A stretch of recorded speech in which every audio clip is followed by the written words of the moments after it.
الحمد لله رب العالمين والعاقبة للمتقين والصلاة والسلام على أشرف الأنبياء والمرسلين سيدنا محمد وعلى آله وصحبه أجمعين أما بعد أعوذ بالله من الشیطان الرجیم بسم اللہ الرحمن الرحیم۔ میرے محترم عزیز بہنوں اور بھائیوں، اللہ تعالیٰ کا شکر ہے کہ اس نے ہمیں ایک 1.5 مہینے کی جو بریک تھی اس کے بعد پھر سے ہمیں قرآن مجید کے ساتھ جڑنے کی توفیق عطا فرمائی ہے، اور ہم جو سبکن اس طریقے سے لفظاً قرآن مجید کا مطالعہ کر رہے ہیں۔ الحمدللہ ہم نے اسی سلسلے کو دوبارہ اللہ تعالیٰ کے فضل و کرم سے جوڑ دیا اور شروع کر دیا ہے۔ ہم کچھ ساتھی اس پہ جو ہے وہ شاید سوچ رہے ہوں یا ان کے ذہن میں یہ سوال ہو کہ ہم نے جو آخری سورت پڑھی تھی وہ سورہ انفال تھی، اور سورہ انفال کے بعد سورہ توبہ ہے، تو سورہ توبہ ہم نے جو ہے چھوڑ دی ہے۔ اس کی وجہ یہ ہے کہ سورہ توبہ کو ہم اس سے پہلے سورہ بقرہ سے پہلے ہم جو ہے وہ پڑھ چکے ہیں، اور جو ہے وہ تفصیلاً اسی طرح لفظاً پڑھا ہے۔ اور جو ساتھی اس پہ شریک نہیں ہو سکے تو آپ کو پتا ہے کہ ہماری جو ویب سائٹ ہے جہاں پہ جو ساتھی جو ہے اس پروگرام کی جو ریکارڈنگ ہے اور پروگرام کی جو پریزنٹیشن ہے جو اپلوڈ کرتے ہیں، تو وہاں پہ پوری کی پوری سورت جو ہے وہ سورہ توبہ موجود ہے، اور سورہ توبہ بہت ہی اہم سورت ہے۔ یہ بالکل آخری دور میں نبی اکرم صلی اللہ علیہ وسلم کے نازل ہوئی ہے، اور یہ اسلام کے جو احکامات ہیں، جو تکمیلی احکام لیے ہوئے ہیں وہ لیے ہوئے ہیں، اور تفسیر کے اعتبار سے اور ظاہر انٹرپریشن کے اعتبار سے بڑی قرآن مجید کی بلکہ مشکل ترین صورت ہے۔ اس کے بہت سارے مباحث ہیں، اس کی تمام مشکلات جو ہیں اس کو ہم نے ڈسکس کیا ہے کہ اس کے حوالے سے یعنی تفسیر کے حوالے سے اس کی کیا مشکلات ہیں، اور اس پہ جو اعتراضات وارد ہوتے، سب سے زیادہ اعتراضات جو ہے جو نان مسلمز اورینٹلسٹ اور دوسرے مذاہب کے لوگ جو کرتے ہیں قرآن مجید پہ، وہ اسی صورت کے اوپر کرتے ہیں، سورۃ توبہ کے اوپر، اس لیے کہ اس کے اندر بہت ساری جو ہے پیچیدگیاں ہیں جو ہے وہ سمجھنے کے لیے، اور اس وجہ سے لوگ چونکہ اس کا پس منظر نہیں سمجھتے، اور وہ ترتیب جس ترتیب سے وہ اس میں خطبے نازل ہوئے ہیں، ظاہر وہ مختلف ترتیب موجود تھی جس سے نازل ہوئی ہے، اور جو قرآن مجید میں ترتیب رکھی گئی ہے ان خطبوں کی وہ مختلف ہے۔ اس کی وجہ سے جو لوگوں کو غلط فہمیاں پیدا ہوتی ہیں، اس کی وجہ سے وہ اعتراضات کرتے ہیں، تو ان سب کا بہت تفصیلاً جو ہے وہ اس کا احاطہ ان کا کیا گیا ہے۔ تو آپ ساتھیوں سے گزارش ہے کہ جنہوں نے وہ صورت جو ہے ہمارے ساتھ نہیں پڑھی ہے لفظاً تو اس کو وہاں سے وہ بالکل جو ہے وہ پڑھ سکتے ہیں۔ اس کے بعد پھر اگلی صورت ظاہر سورہ یونس ہے، تو ہم نے سورہ یونس کا جو ہے وہ شروع کیا اللہ تعالیٰ کے فضل و کرم سے، اور انشاءاللہ تعالیٰ ہم اسی کو جو ہے وہ یہاں سے آگے پھر اپنے سبق کو مسلسل جو ہے وہ جاری رکھیں گے۔ سورہ یونس جو ہے وہ جیسے اس کا نام ہے، آپ کو پتہ ہے سورہ یونس علیہ السلام اللہ تعالیٰ کے ایک پیغمبر ہوئے ہیں، اور جو ہے وہ اس میں ان کا اشارتاً جو ہے تذکرہ موجود ہے، تو ظاہر ہے یہ سمبل کے طور پر علامت کے طور پر یونس وہاں سے لیا گیا ہے، جس میں اشارتاً حضرت یونس علیہ السلام کا ذکر ہے، لیکن اس کا موضوع بحث یونس علیہ السلام کا واقعہ نہیں ہے، بس ایک دوسری صورتوں کی طرح یہ بھی ایک سمبولک نام ہے یہاں سے۔ اچھا، اس صورت میں کا والیوم کیا ہے؟ اس صورت میں کل 11 رکوع ہیں اور 109 آیات ہیں، اور اس کے بارے میں یہ بھی آپ جان لیں کہ قرآن مجید کے 2 حزب جو ہیں، منازل، حزب کو آپ کو پتہ ہے منازل بھی کہتے ہیں، تو 2 حزب یا 2 منزلیں پوری مکمل ہم کر چکے ہیں۔ یہاں سے اس صورت سے قرآن مجید کی 3ری منزل شروع ہوتی ہے، اور یہ منزل سورہ نحل تک جو ہے وہ جاری رہتی ہے، 7 صورتوں میں مشتمل ہے، اور ان میں خاص بات یہ ہے کہ یہ ساری 7 صورتیں جو ہے سورہ یونس سے سورہ نحل تک ساری کی ساری مکی صورتیں ہیں۔ یہ اگرچہ جو ہے اس میں جو بنی اسرائیل کے بارے میں کچھ لوگ جو ہے وہ خیال کرتے ہیں، لیکن در حقیقت جو ہے ایک مضبوط خیال اور راجح خیال اور یہی ہے کہ یہ ساری کی ساری مکی صورتیں ہیں، ان میں کوئی مدنی صورت شامل نہیں ہے۔ تو آپ یعنی اس سے اندازہ پھر لگا لیں آئندہ کے مضامین کا کہ جو عقائد ہیں وہ جو ہے بہت ضروری ہیں۔ جو دیکھیں عقائد پہ کس قدر زور دیا گیا ہے، 2/3 سے زیادہ قرآن مجید پہ اوپر جو ہے وہ توحید کے اور آخرت اور رسالت کے جو عقائد ہیں ان پہ زور دیا گیا ہے، اور یہ بہت اہم اور اچھا موقع ہے کہ انشاءاللہ ہم قرآن کی روشنی کے اندر جیسے اللہ تعالیٰ نے ان پہ زور دیا ہے اور مسلمانوں کو اور دوسرے لوگوں کو اس کی دعوت دی گئی ہے، جس طریقے سے ایمان لانے کی اور جس طریقے سے عقیدہ رکھنے کی دعوت دی گئی ہے، وہ انشاءاللہ تعالیٰ صورتوں میں ہم پائیں گے۔ زبان نزول اس کا یہ مکی صورت ہے، اور یہ سورہ بنی اسرائیل کے بعد نازل ہوئی۔ سورہ بنی اسرائیل بھی آخری مکی دور جو تھا نبی اکرم صلی اللہ علیہ وسلم کا 10 نبوی سے 13 نبوی کا جو عرصہ تھا، اس کو جو ہے وہ نزول وحی کا آخری دور کہا جاتا ہے، یا چوتھا دور بھی کہا جاتا ہے، بعض اسے تیسرا دور بھی کہتے ہیں، لیکن بہرحال یہ وہ ہے جس میں جو ہے ان کے اوپر کفار مکہ کے اوپر اور مشرکین مکہ کے اوپر اتمام حجت کر دیا گیا ہے کہ بس اب تم جو ہے تم 11 12 13 سال ہو رہے ہیں،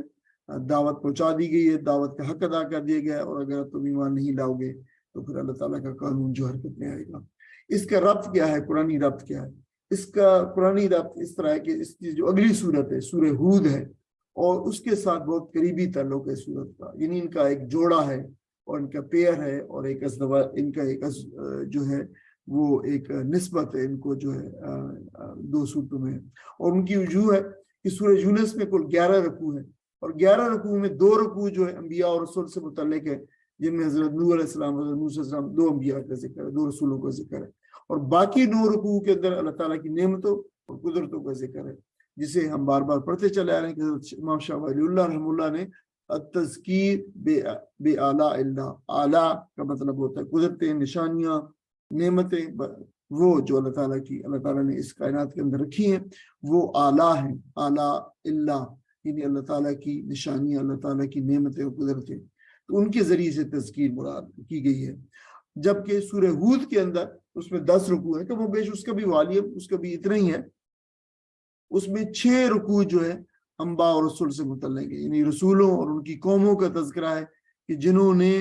جو ایمان نہیں لے کے آئے تو اللہ تعالیٰ نے ان کو جو نیست و نابود کر دیا، تو اس کو امام شاہ اللہ نے فرمایا کہ یہ تذکیر بے ایام اللہ ہے، اللہ تعالیٰ کے ایام، ان کے دنوں کے حوالے سے تذکیر ہے، یعنی اللہ تعالیٰ کے ایام وہ دن ہیں جب اللہ تعالیٰ نے مختلف قوموں کو جو ہے وہ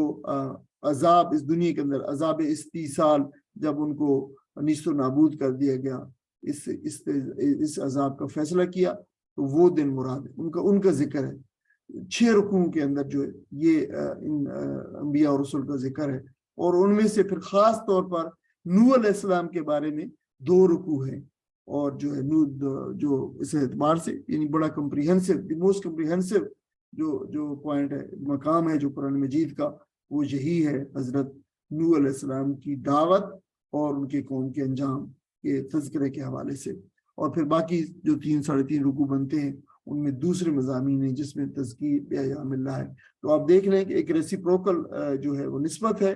یعنی ایک صورت کے اندر ایک چیز جو ہے زیادہ ہے اور دوسری کے اندر دوسری جو ہے وہ زیادہ ہے، لیکن دونوں میں تذکیر ہے، ایک میں تذکیر بے ایام اللہ ہے، ایک میں تذکیر بے آلاء اللہ ہے، ایک میں ایک چیز زیادہ ہے، دوسرے میں دوسری زیادہ ہے، تو گویا دونوں مل کر جو تذکیر کا حق ہے، جو نصیحت کا حق ہے، جو دعوت کا حق ہے، وہ جو ہے پورا کر رہی ہیں۔ اس طریقے سے یہ 2 صورتیں جو ہے وہ اس میں، البتہ یہ ہے کہ پھر جب ہم انشاءاللہ سورہ ہود پہ پہنچیں گے تو پھر زیادہ ایک پورا تفصیلی کمپیریزن کریں گے کہ کس طریقے سے سورہ ہود کا جو ہے مزاج جو ہے بہت ہی جلالی ہے اور سخت ہے، ان دونوں میں ایک فرق بھی ہے۔ اب سورہ یونس جو ہے کیا ہے، سورہ یونس میں جو ہے دلائل دیے گئے ہیں اور منکرین توحید، رسالت اور آخرت، دیکھیں یہ وہ مضمون ہے جو تمام مکی صورتوں میں کامن ہے، یہ توحید، رسالت اور آخرت کا مضمون ہے، اور ان کے جو منکرین کے انکار کرنے والوں کے خلاف اتمام حجت ہے کہ دیکھو اب بہت وقت ہو چکا، دعوت کا ہر جو ہے سلوک طریقے سے پورا کیا جا چکا، اب جو ہے تمہارے ایمان کی انہیں دعوت دی گئی، اب ایمان لے آؤ ورنہ پھر تمہارا انجام جو ہے پھر انہیں قوموں جیسا ہوگا جن کا تذکرہ کیا گیا۔ اس کے مضامین کیا ہے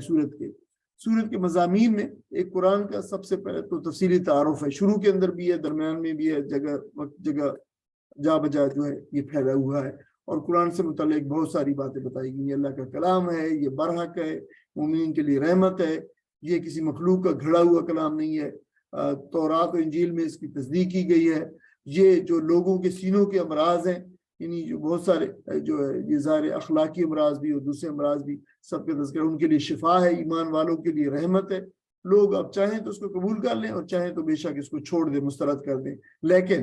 اگر اس کو مسترد کریں گے تو اس کے کوئی عواقب اور نتائج ہیں، ان سے بہرحال ان کو لوگوں کو پھر جو ہے ان کا سامنا کرنا پڑے گا. یہ بات بتائی گئی ہے. اور پھر قریش کا جو عقیدہ شرک اور عقیدہ آخرت ہے اس کی تردید کی گئی ہے. اس میں اندر قریش کی جو دنیا داری اور مادہ پرست قیادت ہے اس سے مجادلہ کیا گیا ہے، ان سے یعنی دلائل دیے گئے ان سے، اور قرآن سے متعلق چیلنج کیا گیا ہے کہ پھر اگر تم سمجھتے ہو اور نبی اکرم صلی اللہ علیہ وسلم کے اوپر جو ہے الزام لگاتے ہو کہ اس نے خود گھڑ لیا تو پھر بنا لاؤ اس جیسا قرآن، تم یا اس جیسی کو تھوڑا سا حصہ اس کا بنا لاؤ. منکرین رسالت اور منکرین قیامت سے مجادلہ کیا گیا ہے، جو اس کے صورت کے مضامین میں سے اہم مضمون ہے. قریش کے مشرکانہ عقائد اور خود ساختہ حلال و حرام کے قوانین پر مجادلہ بھی کیا گیا ہے. دیکھیں وہی بات ہے کہ جو حلال و حرام کسی بھی مذہب کی، جو کسی بھی دین کی، کسی بھی جو نظریات ہیں ان کی جو ہے وہ اہم بنیادی شکل جو ہے وہ اس میں اہم کردار ادا کرتے ہیں. تو اس میں جو ہے ان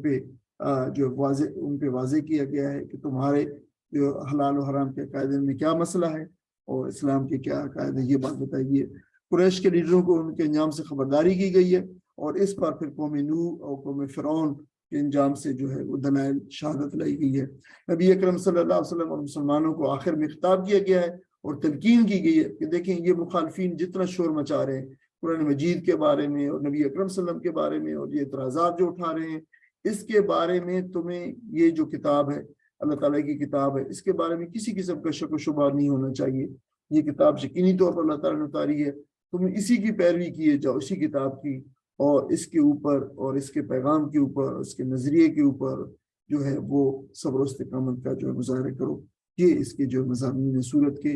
اور ہم آگے جو ہے وہ بڑھتے ہیں انشاءاللہ اس کے سبق کی طرف.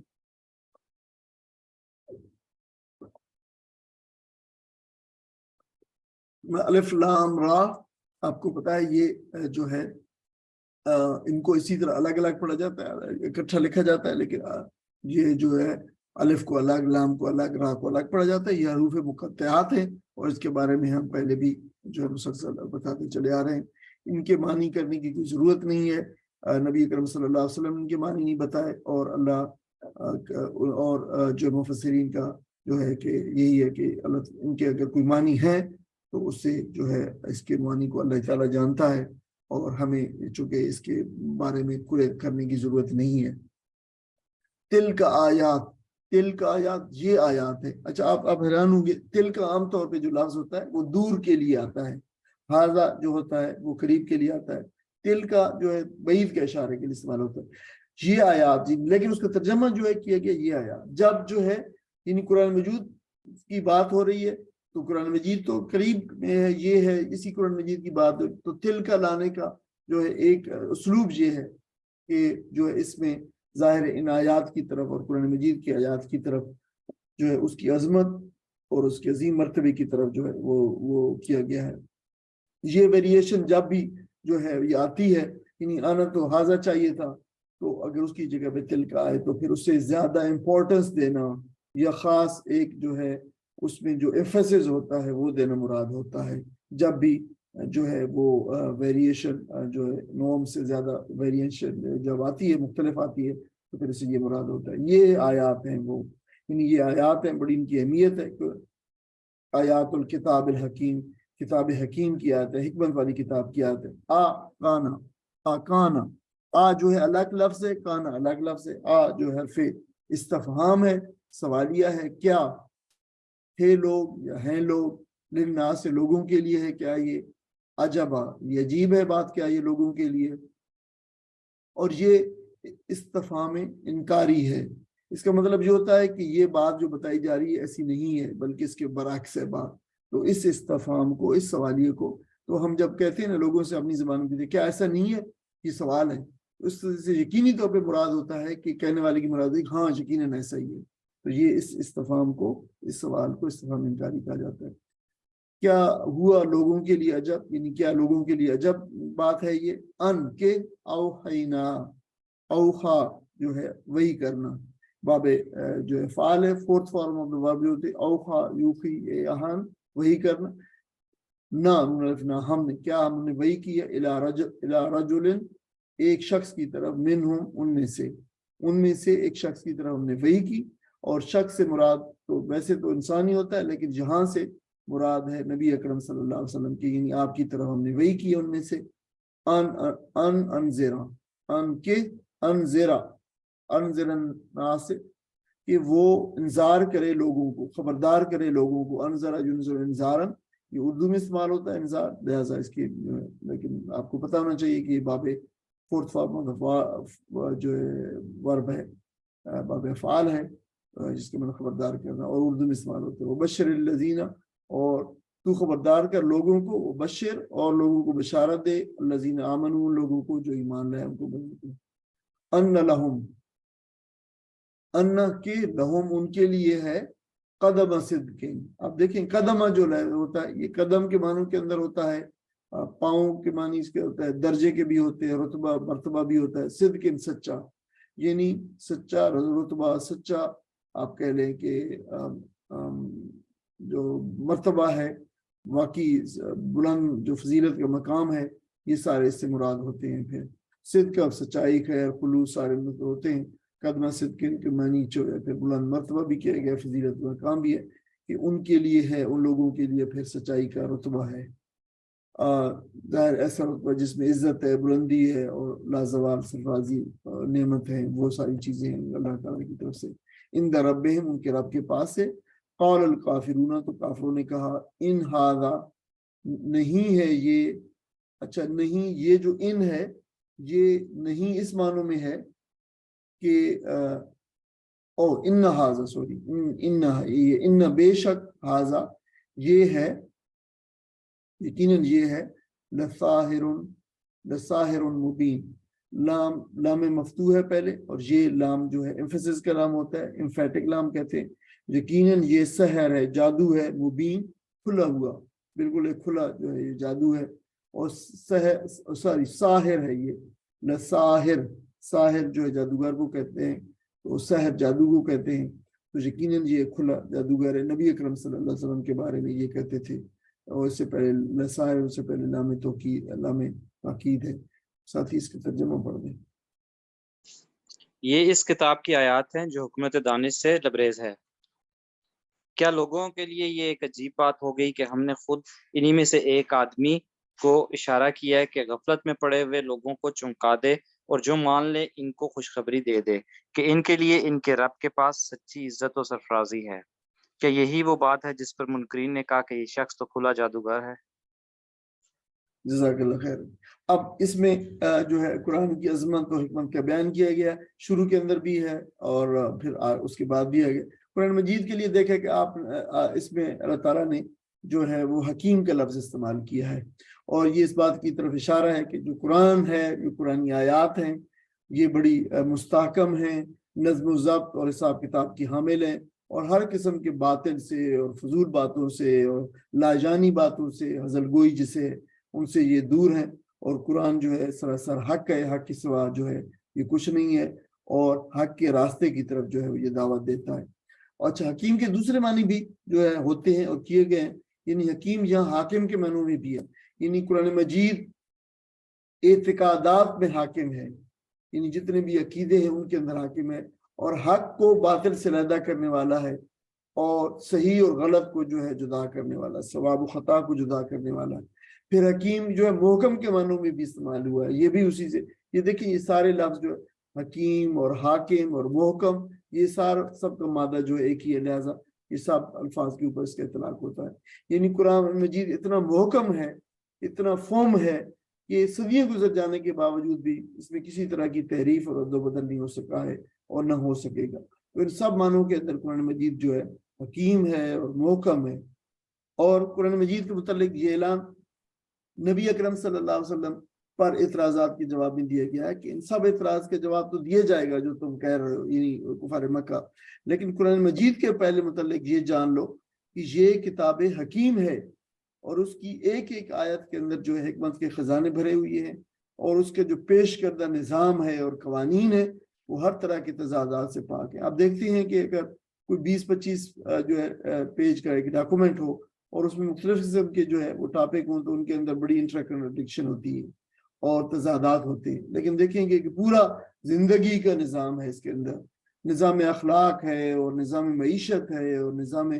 جو ہے وہ آئلی نظام ہے اور نظام عدالت ہے اور ہر چیز ہے. لیکن کہیں بھی کوئی آپ دیکھتے ہیں کہ کنٹرڈکشن نہیں ہے, انٹر کنٹرڈکشن نہیں ہے, کوئی تضاد نہیں ہے, اور اس میں جو ایک ایک بات میں انسانی مسلطیں پوشیدہ ہیں. اور یہ دنیا کی واحد کتاب ہے جو ظن و گمان نہیں بلکہ یقین کی دولت جو انسان کو عطا کرتی ہے, اور اس کی ہر نصیحت اور اس کا ہر حکم اس کے پیچھے جو حقیقت کی قوت ہے اور حقانیت کا نور ہے, اور نتائج کی فطری واقعیت جو ہے وہ اس کے اندر ہے. یعنی بالکل فطری طور پر جو واقعات ہے وہ اس کا جو ذکر ہے اس کے اندر. اور پھر یعنی جس بات پہ یہ جو ہے وہ کر رہے ہیں پیغمبر پہ صلی اللہ علیہ وسلم پہ اعتراضات کر رہے ہیں, یعنی کس طرح رسول ایک جو ہے پیغمبر بن کے آ سکتا ہے, تو وہ بتایا گیا ہے کہ پیغمبر کسی بشر کا پیغمبر بن کے آنا تو بالکل عقل کا تقاضا ہے. یعنی اس پہ بڑا اعتراض کیا کرتے تھے کفار قریش, اور کہا کرتے کہ اگر اللہ کو ہماری بھلائی منظور ہے اور وہ ہماری اصلاح چاہتا ہے تو پھر وہ کسی فرشتے کو بھیجتا ہے, کسی انسان کو کیوں بھیجا ہے؟ انسان تو ہم ہی میں سے ہوتے ہیں, ہماری طرح ہی جو ہے ہمارے درمیان میں زندگی گزارتے ہیں, ہمارے جیسا کھاتے پیتے ہیں, سب کچھ کرتے ہیں, تو یہ کیسے پھر جو ہے یہ کیسے ہو گیا کہ رسول جو ہے بن کے آ گیا؟ تو یہاں پہ جو ہے اس تعجب کو جو ہے وہ اس کو موضوع بحث بنایا گیا ہے کہ وہ سمجھتے تھے کہ انسان جو ہے وہ تو بڑی کوئی فروتر چیز ہے, اور دیکھیں فرشتے بڑے اعلیٰ و رفع ہیں اور فرشتوں کو جو ہے وہ رسول بن کے آنا چاہیے تھا. تو دیکھیں کہ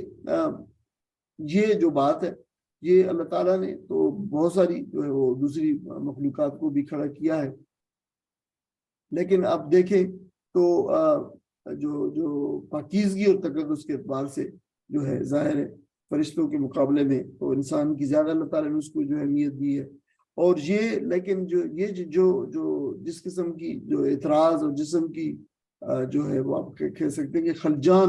کفر مکہ کو تھا, یہ بہت ساری دوسری قوموں کو بھی رہا ہے. اور آج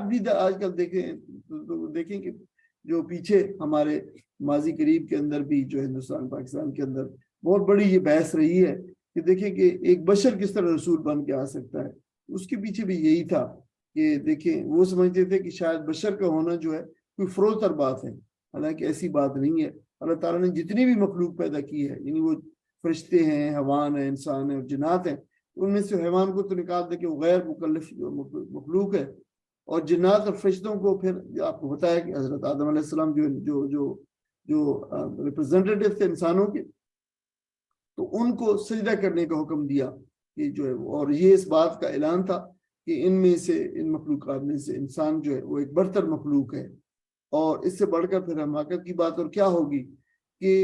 وہ مخلوق جو تمام عزت والی مخلوقات میں سے سب سے افضل اور برتر ہے, اس کو چھوڑ کر کسی اور مخلوق میں سے نبوت کا جو ہے وہ تقاضا کیا جائے. تو یہ بات جو بتائی جائے گی یہ تو بالکل تقاضا ہے, عقل کا تقاضا ہے. مشرکین مکہ جو ہے یہ اعتراض کرتے تھے کہ یہ رسول جو ہے پیدا ہوئی, یہ تو ہمارے درمیان میں پیدا ہوئی, یہ ہمارے درمیان میں پلے بڑے ہیں, یہ رسول کیسے ہو سکتے ہیں؟ لیکن دیکھیں تو یہ انتہائی تعجب کی بات ہے کہ وہ ساری خوبیوں کو جو نبی اکرم صلی اللہ علیہ وسلم کے اندر موجود تھی وہ اس کو دیکھنے سے جو ہے واری تھے. ان کے کردار کا جو اجلا پن تھا وہ کہیں نظر نہیں آتا تھا. کس طریقے سے آپ کفر اور شرک اور گھٹا ٹوپ اندھیروں کے جو سمندر تھا اس کے اندر آپ ایک بالکل جزیرہ تھے, ایک الگ, اور اس معاشرے کی برائیاں انہیں چھو کر بھی نہ گزری تھی. وہ اپنے معاشرے میں اپنے اندر جو علم کی جو وہ معاشرہ یعنی جس کے اندر کوئی خوبی نہیں تھی علم کی اور کسی اور چیز کی, یہ شخص اپنی زبان سے جو ہے وہ جواہر پارے جو ہے وہ کرتا تھا اپنی زبان سے, اور جس کی مثال کہیں ڈھونڈنے سے نہیں ملتی تھی, اور جس کی باتیں جو ہے قرآن مجید کی بات ہوتی تھی, اور قرآن مجید جیسے وہ جو بات جو اللہ تعالیٰ فرماتا تھا وہ باتیں وہ لوگوں کو بتاتے تھے. تو ان کی زبان سے یعنی فساد بھی اور بلاغت بھی اور حکمت بھی اور ہر چیز جو پھوٹتی تھی, تو اس کے بارے میں وہ یہ ساری چیزیں دیکھنے سے آ رہی تھے. اور وہ جو ہے حیران کن بات تھی کہ یہ کردار اور یہ ساری چیزیں ان کو نظر انداز کر کے کہتے تھے کہ یہ رسول کیسے ہو گیا ہے. یعنی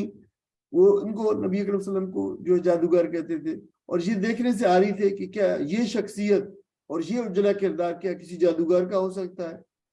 دراصل جادو کا الزام لگایا پر وہ آپ صلی اللہ علیہ وسلم کی تبلیغ کی دعوت اور تاثیر اور آپ پر نازل ہونے والی کتاب کی جو اثر آفرینی تھی اس کو جو ہے توڑ کرنا چاہتے تھے، کہیں کہیں لوگ جو ہے اس کے اوپر ایمان نہ لے آئیں اور اس سے متاثر نہ ہو جائے۔ لیکن یہ دیکھ نہیں سکتے تھے کیا جادوگروں کے کلام اسی طرح کی اثر انگیزی ہوتی ہے؟ کیا وہ اسی طرح جادوگر بے داغ کردار کے مالک ہوتے ہیں؟ کیا وہ لوگوں کی بھلائی کے حریص ہوتے ہیں اسی طرح جیسے یہ رسول صلی اللہ علیہ وسلم ہیں؟ کیا وہ لوگوں کو اللہ کی طرف دعوت دینے والے ہوتے ہیں، اس رائے دعوت پر آنے والے مسائل پر ایسی پھر صبر کرنے والے ہوتے ہیں؟ بالکل ہرگز نہیں۔ اور اسی وجہ سے جب وہ نبی اکرم صلی اللہ علیہ وسلم کے اوپر یہ اعتراضات کرتے تھے تو وہ خود جو اس کے بارے میں متزلزل ہوتے تھے کہ ہاں، اور جو اس بات کی گواہی موجود ہے تاریخ کے اندر کہ جب یہ جیسے عتبہ کی جو ہے گواہی موجود تھی کہ تم جو ہے جادوگر نہیں کہتے اور یہ کہتے ہو، مجھے پتا ہے جادوگر کس کردار کے مالک ہوتے ہو، تمہیں شاعر کہتے ہو، مجھے شاعری کا پتا ہے، اور تم کبھی کاہن کہتا ہو یا کاہن اس طرح کی باتیں کرتے۔ تو یہ وہ ساری باتیں ہیں جو قرآن مجید نے یہاں پہ جو ہے وہ بیان کی ہے۔ اللہ تعالیٰ نے فرمایا ان ربکم اللہ، بے شک تمہارا رب وہ ہے، الذی وہ جس نے خلق کا پیدا کیا سماوات والا زمین و آسمان کو فی ستۃ ایام 6 دنوں میں، ثم استوى علی العرش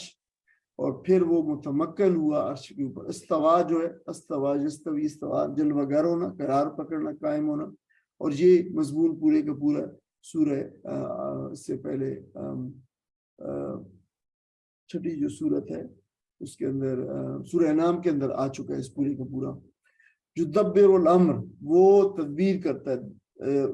کرتا ہے امر معاملات کی، دبرا جو دبر و تدبیر کرنا، اور تدبیر کہتے ہیں عاقبت اندیشی، یعنی کسی چیز کے نتیجے کو انجام کو مد نظر رکھ کر اس کے بارے میں جو سوچنا، غور فکر کرنا، بات کرنا، وہ جو چیز وہ جو کام ہے وہ تدبیر کہلاتا ہے۔ ما من شفیع، ما من نہیں ہے، من شفیع جو ہے شفاعت کرنے والا، کوئی شفاعت کرنے والا، الا مگر من بعد اذنہ اس کے اذن کے بعد، اس کی اجازت کے بعد، یعنی اس کے وہ اجازت دے گا کسی کو بولنے کی تو پھر وہ اس کے بغیر کوئی جو ہے اجازت نہیں ہے کسی کو بولنے کی۔ ذالکم اللہ، یہ ہے اللہ، ربکم تمہارا رب، تمہاری پرورش کرنے والا، فعبدوہ پس اس کی عبادت کرو، افلا تذکرون کیا تم نصیحت نہیں پکڑتے؟ اس کا ترجمہ جو ہے وہ مس ہو گیا ہے، لیکن وہ ہے افلا تذکرون کیا تم نصیحت نہیں پکڑتے ہو، اس کا ترجمہ پڑھ لیجیے۔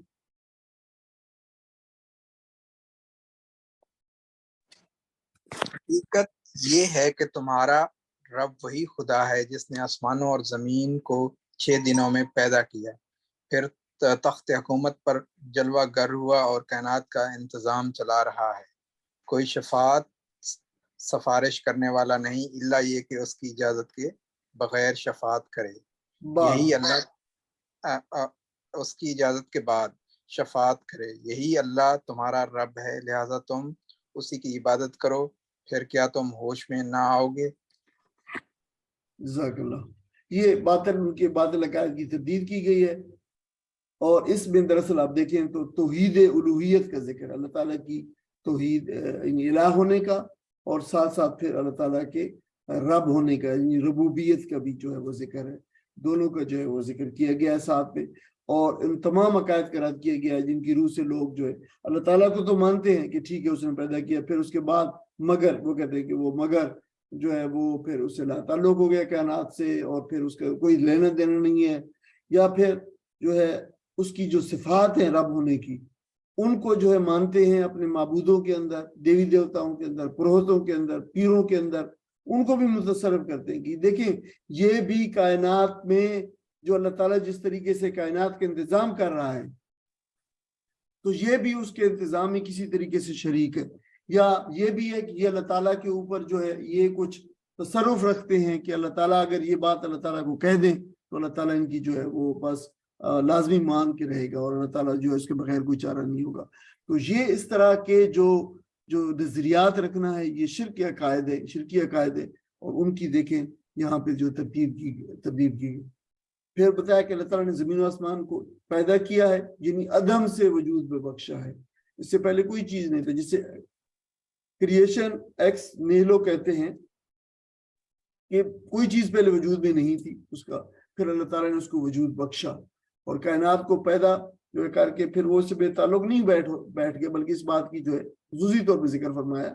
کہ اللہ تعالیٰ پھر اس کا جو ہے انتظام کر رہا ہے، براہ راست اس کے حکم سے چیزیں جو ہے نا ہو رہی ہیں کائنات کے اندر، وہ اس کی تدبیر کر رہا ہے ہر وقت ہر آن جو ہے، اور اسی اپنا حکم چلا رہا ہے، اور اسی کے حکم سے اور اسی کے اذن سے اور اسی کی نگرانی کے اندر پوری کائنات کا جو ہے نظام چل رہا ہے۔ تو اللہ تعالیٰ کی ربوبیت میں جو ہے جو چیز شامل ہے وہ فرما روائی ہے، یعنی اللہ تعالیٰ پوری کائنات کا فرما روا ہے، اس کی حاکمیت بھی اس میں اندر شامل آتی ہے، ربوبیت کے اندر وہ حاکم ہے، اور آقائی کے مفاہیم بھی شامل ہیں، یعنی آقا ہونے کا بھی اللہ تعالیٰ مالک ہے اس کا، آقا ہے، خالق ہے اس کا، یہ بھی ہوئی ہے۔ اور پھر جو بتایا کہ زمین و آسمان کی پیدائش تدریجی عمل سے، یعنی 6 مرحلوں میں جو ہے اس کو پیدا کیا گیا ہے، یہ ہم اس سے پہلے اس کا تذکرہ کر رہے ہیں کہ یوم سے مراد یہاں پہ ہمارا یوم نہیں ہے، ظاہر ہے یہ تو اس وقت کی بات ہوتی ہے جب کائنات کو تخلیق کیا گیا ہے، اس وقت تو ابھی جو ہے وہ 24 گھنٹے کیا، ابھی تو وقت ہی تخلیق نہیں ہوا تھا، ظاہر ہے۔ تو اس سے مراد پھر ہے کہ مرحلے 6 مرحلوں کے اندر، یعنی 6 periods آف کریشن جو ہے، جو آج کل مفسرین جو اس کے بارے میں کہتے ہیں، اس زمانوں میں جو ہے وہ پیش کیا گیا، یعنی وہ تصورات ہیں۔ تو یہ چونکہ ظاہر ہے جب وقت ہی نہیں تھا تو پھر جو ہے وقت کی اکائی کو اور وقت کی لمبائی کو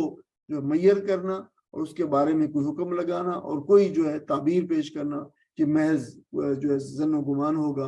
اور یہ اسی لیے یہ معاملہ جو خالص تر متشابہات کا معاملہ ہے، اور ان کو اسی طرح ہی بلیو کرنا چاہیے، اسی طرح ایمان رکھنا چاہیے کہ اللہ تعالیٰ نے اس کائنات کو مرحلہ وار 6 مرحلوں کے اندر جو ہے وہ پیدا فرمایا ہے۔ اب وہ 6 مرحلے 6 ادوار، ان کی لینتھ کیا تھی، کسی جگہ پہ حدیث کے اندر، کسی جگہ پہ جو ہے وہ قرآن مجید کے اندر، جو دوسری اسلامی لٹریچر کے اندر اس کی کوئی جو ہے وہ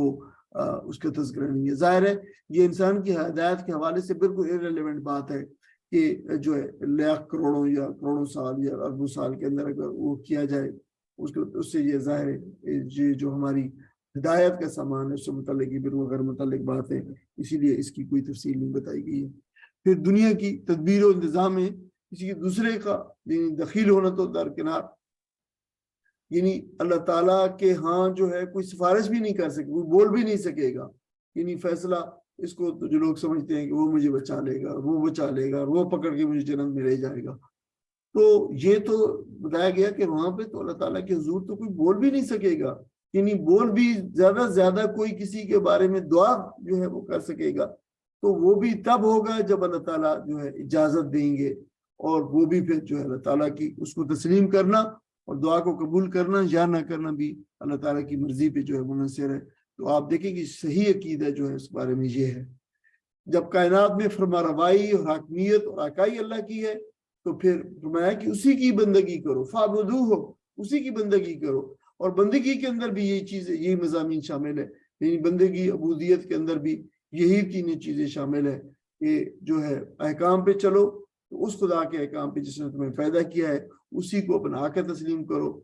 اور اسی کو مالک تسلیم کرو جس نے تمہیں جو ہے وہ زندگی دی ہے۔ لیکن یہ کیسے عجیب ستم ظریفی ہے کہ جس تم خالق کو مانتے ہو اور شب و روز جس کا رزق کھاتے ہو اور جس کی نعمتوں سے متمتع ہوتے ہو روز، اسی کے ساتھ دوسروں کو شریک کرتے ہو، اس کی بندگی کرنے کی بجائے دوسروں کی بندگی میں جا لاتے ہو، اسے آقا سمجھنے کی بجائے دوسروں کی آقائی کے سامنے سر جھکاتے ہو، تو اس پہ کہا گیا کہ افلا تذکرون، کیا تم سوچتے نہیں ہو، کیا تم نصیحت حاصل نہیں کرتے ہو، دیکھو یہ کیا کرنے جا رہے ہو تم۔ تو یہ بات جو ہے وہ بتائی گئی ہے یہاں پہ، فرمایا کہ الیہ مرجعکم، الیہ اسی کی طرف، الیہ اسی کی طرف، مرجعکم تمہارا مرجع ہے، تمہارا لوٹنا ہے، رجعن جو ہے رجوع، واپس لوٹنے کو کہتے، جمیعاً تم سب کا اسی کی طرف لوٹنا ہے۔ وعد اللہ حقا، اللہ تعالیٰ کا وعدہ جو ہے حق ہے اور سچ ہے، انہو بے شک وہ، یبدأ الخلق، بدأ یبدأ جو ہے وہ ابتدا کرنا، اسی سے لفظ اردو کا ابتدا ہے، بدأ یبدأ بدن ابتدا کرنا، وہی الخلق، خلق کی، وہی تخلیق کی، پیدا کرنے کی ابتدا کرتا ہے، سب سے پہلی مرتبہ وہی پیدا کرتا ہے. ثم یعیدہ پھر وہ اس کا اعادہ کرتا ہے, دوبارہ بھی وہی پیدا کرتا ہے. آپ دیکھیں گے ایک درخت کو اس نے پہلی دفعہ پیدا کیا, پھر دوبارہ بھی وہی پیدا کر رہا ہے. تمام انسانوں کو, کائنات کو, ہر چیز کو دوبارہ اٹھائے گا بھی تو وہی اٹھائے گا, پیدا کرے گا. لیجزی الذین آمنوا, لفظ لی کے لیے, یجزی تاکہ وہ جزا دے, الذین ان لوگوں کو, آمنوا جو ایمان لائے, وعملوا الصالحات اور نیک عمل کیے, بالقسط جو ہے انصاف کے, نیک یعنی کہ عمل کی انصاف سے, انصاف کے ساتھ بھی کہہ سکتے. والذین اور وہ لوگ جو کفروا جنہوں نے کفر کیا, لہم ان کے لیے ہے, شراب ان کے لیے پینا ہے. شراب عربی میں کوئی بھی چیز جو پینے کی ہو اس کے لیے لفظ شراب استعمال ہوتا ہے, اگرچہ اردو میں بہت ایک مخصوص قسم کی جو لکر ہے جس سے اس کو جو ہے شراب اس کے لیے ہوتا ہے, لیکن الکوہل, لیکن شراب عربی میں کوئی بھی پینا تو ان کے لیے پینا ہے. من حمیم, بہت ہی سخت گرم کھولتا ہوا جو ہے کیا چیز ہے, جو کھولتا ہوا جو ہے پینا ہے, شراب ہے, وہ مشروب ہے جو کھولتا ہوا ہوگا, وہ ان کے لیے پینا ہے. وہ عذاب علیم اور ان کے لیے دکھ دینے والا, علم سے ہے, علم درد کو کہتے ہیں, دکھ دینے والا, درد دینے والا عذاب ہے ان کے لیے. بما کانو, بسبب اس کے جو یکفرون وہ کفر کرتے تھے, یعنی اس کے سبب جو کفر کرتے تھے. اس آیت کریمہ کے ترجمہ پر اسی طرف تم سب کو پلٹ کر جانا ہے, یہ اللہ کا پکا وعدہ ہے. بے شک پیدائش کی ابتدا وہی کرتا ہے, پھر وہی دوبارہ پیدا کرے گا, تاکہ جو لوگ ایمان لائے اور جنہوں نے نیک عمل کیے ان کو پورے انصاف کے ساتھ جزا دے, اور جنہوں نے کفر کا طریقہ اختیار کیا وہ کھولتا ہوا پانی پئیں اور دردناک سزا بھگتیں اس انکار حق کی پاداش میں جو وہ کرتے رہے. جزاک اللہ. اس کے بعد فرمایا هو الذی, وہی ذات ہے, جعل جس نے بنایا, الشمس سورج کو, ضیاء روشن, جس نے بنایا سورج کو روشن. ضیاء جو ہے خاص طور پہ وہ روشنی جو اوریجن سے جو ہے نکلتی ہے, اب جو بذات ہو, روشنی جو وہ بذات ہے. اس کے اور بھی بہت سارے ڈفرنس جو ہوتے ہیں, وہ ممانی اس کی کافی جو ہے تفصیل بھی ہے, انشاءاللہ وہ اس پہ ہم شامل کریں گے اس بعد میں. اس میں تو دیا جو ہے آپ کو پتہ ہے اردو کا لفظ ہے, روشنی کو کہتے ہیں, اور یہ چمک روشن ہونا, روشنی جو اپنے اوریجن سے نکلے, جو اپنے منبع سے نکلے, بذات ہو, وہ روشنی دیا کہلاتی ہے. والقمر نورن, اور چاند کو بنایا چمکتا ہوا, نور, چاند کو بنایا نور, چمکتا ہوا نور, وہ روشنی جو بالواسطہ ہو, یعنی بذات نہ ہو, اوریجن سے نہ ہو, بلکہ جو کسی واسطے سے آ رہی ہو. تو وہ اچھا, یہ آج کل تو ظاہر ہم سائنس کے علم کی وجہ سے جانتے ہیں, لیکن یہ وہ ڈیفینیشنز ہیں جو مطلب ہمارے جو قرآن مجید کے ترجمے اور تفسیر کے اندر جو ہے 1500 سال سے موجود چلی آ رہی ہیں. تو یہ بالکل وہی انہی کے مطابق جو ہے آج کل کے جو نظریہ ہے جو چاند اور سورج کی روشنی کے بارے کے اندر, وہ بالکل وہ برحق ہے. وَقَدَّرَهُ, اور اس نے طے کر دیا, بنا دی, مقرر کر دی, اس کے, ان کے منازلہ, ان کی منزلیں مقرر کر دی, یعنی سورج چاند کی, وہ ہے ایک کے لیے. وَقَدَّرَهُ, اور اس کی, یعنی اس چاند کی جو مقرر کر دی, منازلہ, منزلیں مقرر کر دی ہیں جو ہے, لِتَعْلَمُوا, لفظ لی کے لیے, تعلموا تاکہ تم جان لو, تم جان. عددہ جو ہے, عدد آپ کو پتہ ہے, عدد شمار کو کہتے ہیں, گنتی کو کہتے ہیں, فگر کو کہتے ہیں. السنین, سنوں کو, یعنی سن آپ کو پتہ ہے اردو میں سن جو ہے وہ یہیں سے نکلا ہوا ہے سن. یہ سن کی جمع سنت, ان کی جمع سنین ہے. سال, یہ کہ تم جو ہے جان لو, یعنی اعداد و شمار سالوں کے, والحساب, اور حساب کو, یعنی سالوں کی گنتی کو جان لو اور پھر حساب کو جان لو. عدد, گنتی, شمار کاؤنٹ کے معنوں میں آتا ہے, یعنی تم کاؤنٹ رکھو. یہ جو کیلنڈر ہے اس سے مراد ہے ظاہر تم کیلنڈر کا حساب رکھو. ما خلق اللہ, نہیں پیدا کیا جو ہے وہ اللہ نے, ذالک, اس کو, ان کو, یعنی یہ پیدا نہیں کیا, اللہ, سوائے اس کے, بالحق, مگر حق کے ساتھ, یعنی اللہ تعالیٰ نے ان کو حق کے ساتھ پیدا کیا. یفصلو, وہ تفصیل سے بیان کرتا ہے, وہ تفصیلاً بیان کرتا ہے, الآیات, آیات کو کھول کھول کر بیان کرتا ہے. لقوم, اس قوم کے لیے, ان لوگوں کے لیے, یعلمون, جو کی علم رکھتے ہیں ان لوگوں کے لیے. تو یہ علم کی حوالے سے بات کی گئی. ان فی بے شک اختلاف ہے, اختلاف میں یعنی یقیناً اختلاف میں, اختلاف جو ہے لفظ کا مطلب ہوتا ہے آگے پیچھے آنا, اس کو اختلاف کہتے ہیں. اور دیکھیں کہ یہ جو اختلاف اردو میں ڈفرنس کے معنوں میں آتا ہے نا کہ میرا اس سے اختلاف ہے, تو یہ وہ ہوتا ہے کہ دیکھیں جب ہمارا آپس میں کسی سے اختلاف ہو تو دیکھیں کہ ایک آدمی ایک طرف کے آرگیومنٹ دیتا ہے, پھر دوسرا اس کے مخالف دوسرے آرگیومنٹ دیتا ہے, تو ان آرگیومنٹس کا یہ آگے پیچھے جو ہے آنا, مخالفت میں آنا جو ہے آگے پیچھے آنا,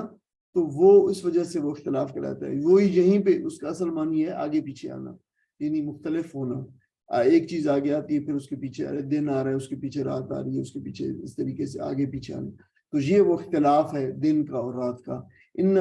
فی اختلاف اللیل والنہار, یعنی رات اور دن کے اختلاف کے اندر جو ہے وما خلق اللہ, اس میں جو پیدا کیا اللہ نے, اس میں فی السماوات والارض, زمین اور آسمان میں, لآیات, یقینی طور پر پہلے لام زبر لا ہے, یہ لام مفتوح ہے, یہ لام جو ہے ایمفیسس ہے, یہ تاکید کا لام ہے. آیات نشانیاں, یقیناً نشانیاں, لقوم ایسی قوم کے لیے یتقون جو تقوی رکھتے ہیں. اس کا ترجمہ پڑھیں. وہی ہے جس نے سورج کو اجیالہ بنایا اور چاند کو چمک دی, اور چاند کے گھٹنے بڑھنے کی منزلیں ٹھیک ٹھیک مقرر کر دی تاکہ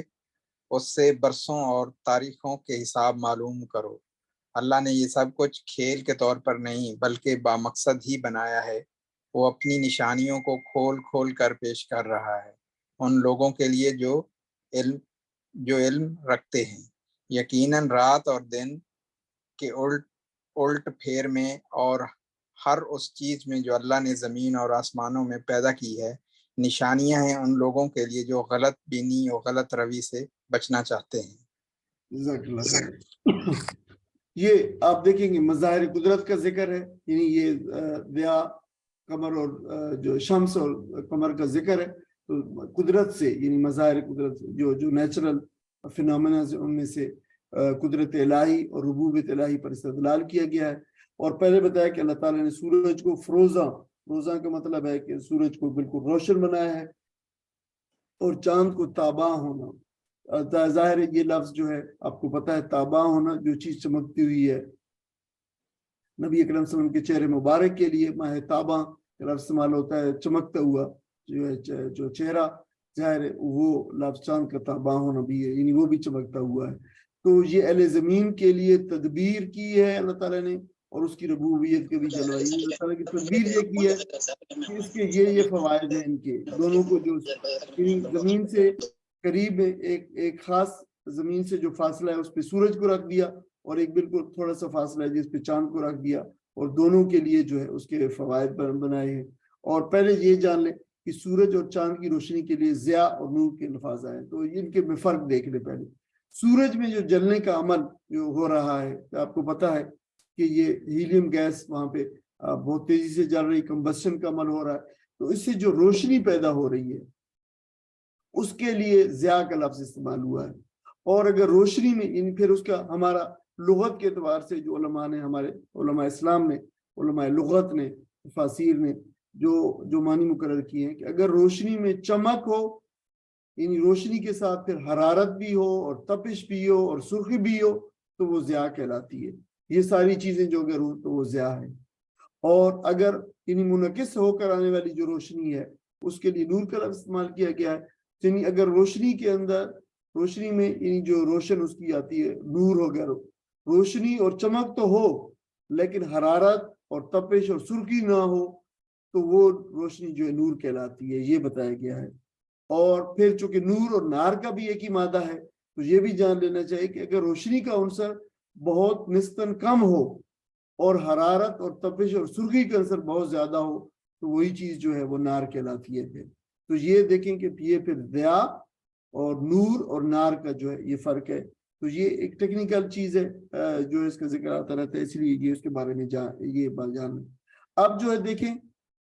کہ اللہ تعالیٰ نے فرمایا کہ سورج کو معین نظام کے اوقات کے تحت اللہ تعالیٰ نے اس جہان میں روشن کیا ہے. یعنی وہ بالکل پرفیکٹلی آتا ہے, ٹائم پہ آتا ہے. دیکھیں وہ اپنے مشارق اور مغارب کو, اس کے جو غروب ہونے کے مقامات ہیں, اور ظاہر ہے وہ زمین کی حرکت اور سورج کی حرکت کی وجہ سے وہ تبدیل ہوتے رہتے ہیں, اور پھر اسی کی وجہ سے پھر جو دیکھیں کہ موسم تبدیل ہوتے ہیں, گرمی سردی آتی ہے, خزاں بہار آتی ہے, پھر مختلف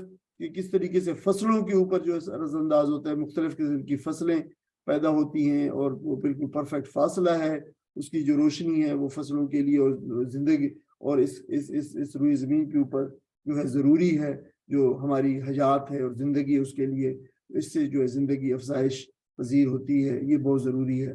تو اس طریقے سے ہماری یہ دنیا ہے, ہماری دنیا کی زندگی ہے, اور زندگی کے اوپر ہمارے لیے جو مختلف قسم کے ذرائع اور ریسورسز اور وسائل رکھے گئے, ان کے لیے جو ہے سورج بہت ضروری ہے. یہ اللہ تعالیٰ نے اس کی ربوبیت کا مظہر ہے کہ اللہ تعالیٰ نے, یعنی دیکھیں کہ اگر سورج آج ختم ہو جائے تو سورج اس سرزمین کے اوپر, زمین کے اوپر زندگی بھی ختم ہو جائے گی. تو یہ اللہ تعالیٰ کی ربوبیت کا مظہر ہے, اللہ تعالیٰ کی جو اس کے پرورش ہونے کی جو خصوصیت ہے, اس کی جو صفت ہے, یہ اس کا منظر ہے, اس کی وجہ سے اس نے یہ ایسا اللہ تعالیٰ نے رکھ دیا ہے. یہ اس وجہ سے اللہ تعالیٰ کی ربوبیت کی صفت ہے. اب چاند کے بارے میں دیکھیں, اللہ تعالیٰ نے فرمایا کہ اس کو اس نے اس کی منزلیں مقرر کر دی ہیں. دیکھیں وہ گھٹتا بڑھتا رہتا ہے, اور پھر مختلف ہماری تاریک راتوں کو مختلف زاویوں سے جو ہے وہ روشن کرتا رہتا ہے, کبھی تھوڑا سا روشن, کبھی زیادہ, کبھی پورا ہو گیا, پھر وہ گھٹنے لگتا ہے. اور پھر یہ بھی اس طریقے سے راتوں کو جو ہے وہ ظاہر ہے وہ اللہ تعالیٰ منور کیا. پھر اس کے علاوہ اس میں بتایا کہ اس سے تمہیں پھر اپنے مہینوں اور سالوں اور تمہاری پھر جو ہے مختلف عبادات ہیں, جیسے ہم روزے رکھتے ہیں, اور پھر ہم جو ہے حج کرتے ہیں, اور پھر دوسرے جو ہے ہم اپنے زکوٰۃ دیتے ہیں, اور اپنی عدت کے جو ہے دیکھیں وہ کاؤنٹ کرتے ہیں. تو یہ بھی تقویم ہے, یہ کیلنڈر ہے. اس طریقے سے ہم اپنا حساب کتاب رکھتے ہیں, دنوں کو اور مہینوں کو اور سالوں کے حساب سے. اور یہی چیز سورج کے بارے میں بھی ہے, کیونکہ سورج کے بارے میں بھی ہے کہ ہم جو ہے دنوں اور مہینوں اور سالوں کے حساب رکھتے ہیں. تو دیکھیں کہ اس بارے میں یہ بھی ایک نقطہ ہم نے معلوم ہوتا ہے کہ دونوں کیلنڈر جو ہے, ہم اس سے کیلنڈر اللہ تعالیٰ نے فرمایا کہ تقویم کا اس سے تم جو ہے حساب رکھتے ہو, دونوں کیلنڈر ہمارے لیے جائز ہے. لیکن ظاہر ہے خاص طور پر اس پہ جو ہے چاند کا کیا گیا ہے, کیونکہ جو ہمارے قمری کیلنڈر ہے اس سے پھر خاص طور پہ جو ہماری عبادات ہیں اور خاص طور پر ہمارے معاملات ہیں, جیسے عدت اور نکاح کے معاملات ہیں, وہ بھی اس سے متعلق ہے, تو اس کا بھی جو ہے حساب رکھنا ضروری ہے. اسی لیے علماء فقہاء کے ہاں ایک فقہی مسئلہ ہے, اور وہ یہ ہے کہ یہ جو قمری جو کیلنڈر ہے, قمری تقویم جو ہے, اس کو یہ علماء, یہ امت کی جو ہے ایک امت کے ذمہ ایک فریضہ ہے, جسے کہتے ہیں کہ یہ جیسے ایک فرض ہے, اور فرض کفایہ ہے. یعنی لازمی طور مسلمانوں کو یہ کیلنڈر جو ہے جاری رکھنا چاہیے, جس کے حساب سے وہ پھر جو ہے اپنے دنوں کا اور چیزوں کا حساب رکھیں. اور اگر آپ اپنے کاروبار کے حساب سے اور دوسری چیزوں کے حساب سے کا حساب جو ہے اگر آپ جو ہے وہ رکھنا چاہتے ہیں, سورج کے حساب سے رکھنا چاہتے ہیں, تو اس کی بھی کوئی ممانعت نہیں ہے. یہ بھی اللہ تعالیٰ کا جو ہے, بعض لوگ وہ اس کی, میں اس لیے اس کا جو وضاحت کر رہا ہوں کہ بعض لوگ سمجھتے ہیں کہ یہ شمسی کیلنڈر جو ہے شاید یہ جو ہے یہ ممنوع ہے, یہ جو غیر اسلامی ہے. تو دیکھیں کہ کیلنڈر جو اسلامی اور غیر اسلامی نہیں ہے, وہ اس کا بھی کر سکتے ہیں. آپ اپنے بزنس, کاروبار, دنیا زندگی کے معاملات شمسی کیلنڈر سے چلا سکتے ہیں. آپ اپنے دنیاوی, اپنے جو دینی معاملات ہیں, عبادات کے معاملات ہیں, حج کا معاملہ ہے اور زکوٰۃ اور اس کے جو معاملات ہیں وہ آپ اسے چلا سکتے ہیں. دونوں کو اکٹھے چلانے میں کوئی حرج نہیں ہے. یہ دونوں اللہ تعالیٰ کے مقرر کر دیں, اللہ تعالیٰ نے فرمایا. اور فرمایا کہ یہ صحیح انسانی فطرت کا اعتراف ہے. یہ ما خلق اللہ ذالک الا بالحق, اللہ تعالیٰ نے جو چیز کوئی پیدا نہیں کی حق کے سوا, یعنی حق کے ساتھ پیدا کیا اللہ تعالیٰ نے. یعنی جس پروردگار نے زندگی کو آسان اور رواں دواں بنانے کے لیے شمس و قمر کو تخلیق فرمایا ہے, اور پھر اس کی ہماری زندگی میں جو آسانی کے لیے اس کی گردشیں, اور پھر ہمیں تقویم اور ہمیں سال, مہینے, کیلنڈر اور اوقات کا 1 منٹ کا حصہ معلوم ہو جاتا ہے, وہ کیا ہے. اس کے بارے میں یہ کیسے گمان کیا جا سکتا ہے کہ اس نے ان سب چیزوں کو, سورج کو, چاند ستاروں, کائنات کو جو ہے بے مقصد بنایا ہوگا, یا پھر یہ کہ وہ کس کائنات کو دوبارہ نہیں بنا سکتا. تو دیکھیں کہ یہ دلائل جو ہے وہ لائے گئے ہیں. یعنی اگر کوئی بھی جو عاقل شخص ہے اور سین شخص ہے, اگر وہ کائنات پہ غور کرے گا تو وہ پکار اٹھتا ہے کہ یہ پورا کارخانہ, یہ پوری کائنات